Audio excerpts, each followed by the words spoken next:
Dominic, Dom, Cobb, Leonardo DiCaprio, and his business partner Arthur, Joseph Gordon-Levitt, are extractors, specialists in corporate espionage who use experimental military technology to infiltrate their targets' subconscious minds and extract valuable information through shared dreaming.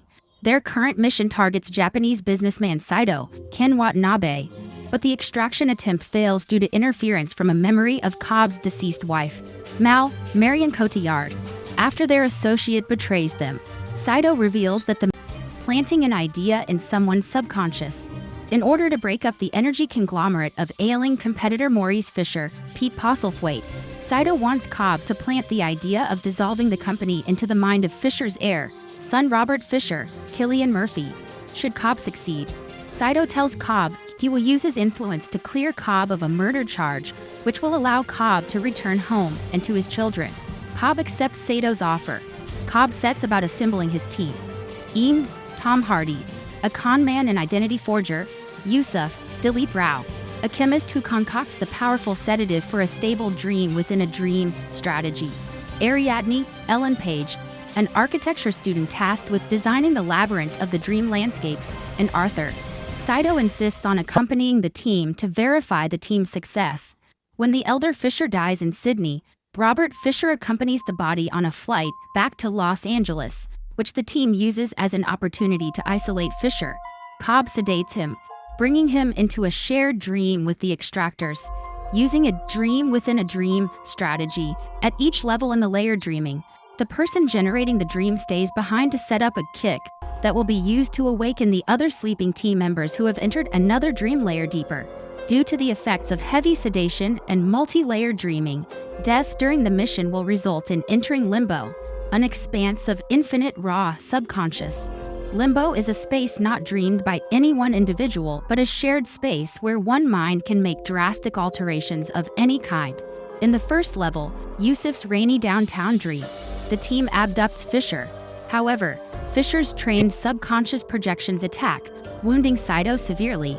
Eames temporarily takes the appearance of Fisher's godfather, Peter Browning, Tom Berenger, to suggest Fisher reconsider his father's will. Yusuf drives the team in a van as they are sedated into the second level, a hotel dreamed by Arthur. Here, the extractors recruit Fisher, convincing him that his kidnapping was orchestrated by Browning and that they are Fisher's subconscious dependency.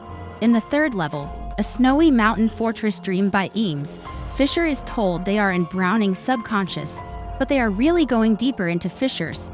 Yusuf, under assault in the first level, initiates his kick too soon by driving off a bridge, removing the gravity of Arthur's dream world and causing an avalanche in Eames' dream, a kick which all missed. Arthur improvises a new kick using an elevator that will be synchronized with the van hitting the water, while the team in Eames' dream races to finish the job before the new round of kicks.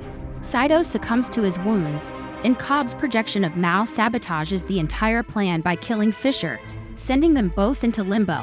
Cobb and Ariadne enter limbo to find Fisher and Saito, while Eames remains on his dream level to set up a kick by rigging the fortress with explosives.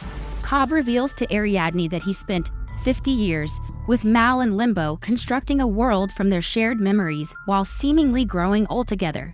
Returning to the waking world, Cobb and Mal found less than 3 hours had passed. Convinced she was still dreaming, Mal committed suicide and tried to persuade Cobb to do so too, by incriminating him in her death. Facing a murder charge, Cobb fled the U.S., leaving his children behind, ostensibly in the shared care of his mother and father-in-law, Professor Stephen Miles, Michael Caine. Through his confession, Cobb attains catharsis and chooses to remain in limbo to search for Saito. Ariadne pushes Fisher off a balcony, resuscitating him at the mountain fortress, where he enters a safe room to discover and accept the planted idea that his father wishes him to be his own man, and that splitting up the conglomerate might not be a radical notion.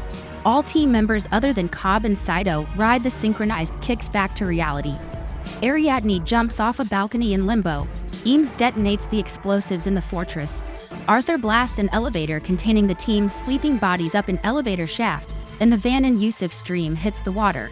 Cobb eventually finds an aged Saito in limbo, and the two remember their arrangement, presumably shooting themselves and waking to outer world reality back on the airplane. where the entire team and Robert Fisher have awakened. Upon arriving in Los Angeles, Cobb successfully passes through U.S. Customs to his waiting father-in-law, who reunites him with his children. Cobb attempts to determine if he is dreaming or awake by spinning a top, but ignores its outcome to instead happily greet his family.